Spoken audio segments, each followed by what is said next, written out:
Even if Fernando Alonso's prediction of a 2022 Australian Grand Prix pole position might have been a touch ambitious, his belief that he could have taken Alpine to the Melbourne podium on race day was totally logical based on how round 3 of the Formula One season turned out.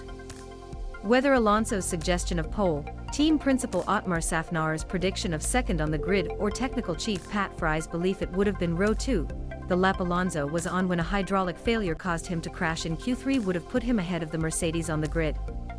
And that would have left him ideally placed to capitalize when Max Verstappen retired. Taking the third position George Russell inherited was surely on the cards. Perhaps holding Sergio Perez's Red Bull off for second place would have been too given how hard Perez had to fight the Mercedes. The problem was everything that the team tried to make up for its qualifying misfortune ultimately made matters worse. That probable podium became a last-placed finish. Alpine hopes to be easily underweight by mid-season. Speechless to be honest, said Alonso afterwards. It's hard to accept that everything is going in the wrong way at the moment.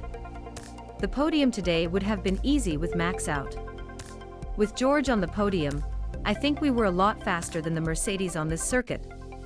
So we lost an opportunity. Szafnauer said the failure that sent Alonso into the barriers was down to a part that the race estimates probably cost about £1.50. It was an O-ring on an oil seal, Szafnauer replied when asked by the race if Alpine had identified the exact issue. The O-ring threaded, the oil leaked out. We have a failsafe mode that tried to save the engine, so when you see a drop in oil pressure, the failsafe mode kicks in, and that's what happened. Ed Straw's 2022 Australian Grand Prix F1 driver ratings. So the fix was an O-ring change. He had no doubt what that cost the team. Had we qualified where we could have qualified, it would have been a totally different race for Fernando, said Szafnauer. He would have started on the mediums like everyone else around him, wouldn't have been caught out by the safety car, would have had a good chance to fight with the top four guys. Instead, Alonso ran hard tires for the first stint, starting from 10th and staying there initially behind Pierre Gasly's AlphaTauri. Because he was starting 10th with a quick car underneath him, the strategy was to get him on a hard early knowing that everyone else was going to be on a medium, Szafnauer explained. The field opens up when they pit, and then the pace of the car was going to open up so he could fight with them. Alonso suggested Alpine might have run as far as lap 42 of the 58-lap race before coming in. But the lap 23 to 26 safety car for Sebastian Vettel's accident brought the pack back together. The big concern in Verstappen's Red Bull reliability verdict. Alpine couldn't pit then 35 laps on mediums would have been impossible. Instead, it now had to stay out as long as it could and hope for another twist. Alonso did briefly run fourth thanks to others stopping, but was an easy target for cars around him on much fresher tires.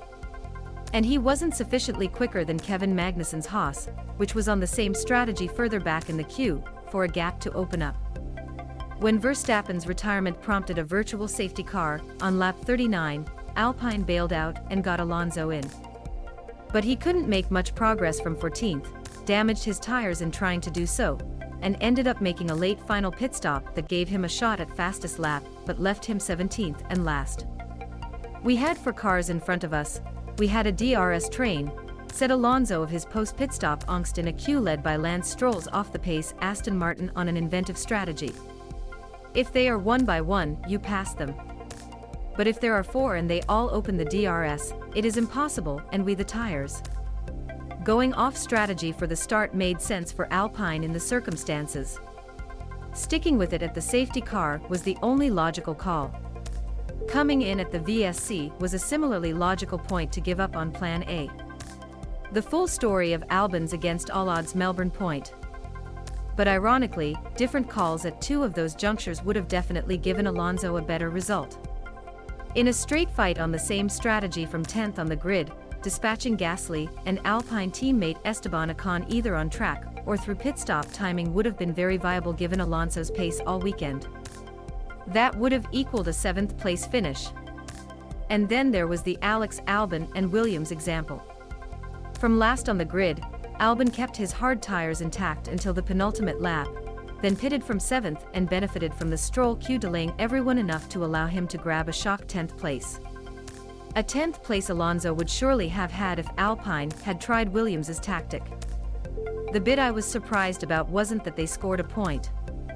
The bit I was surprised about was their pace on a 57-lap old hard tire, said Szafnauer of Williams.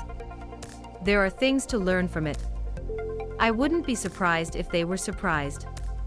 What Williams was thinking with its quirky Melbourne strategy.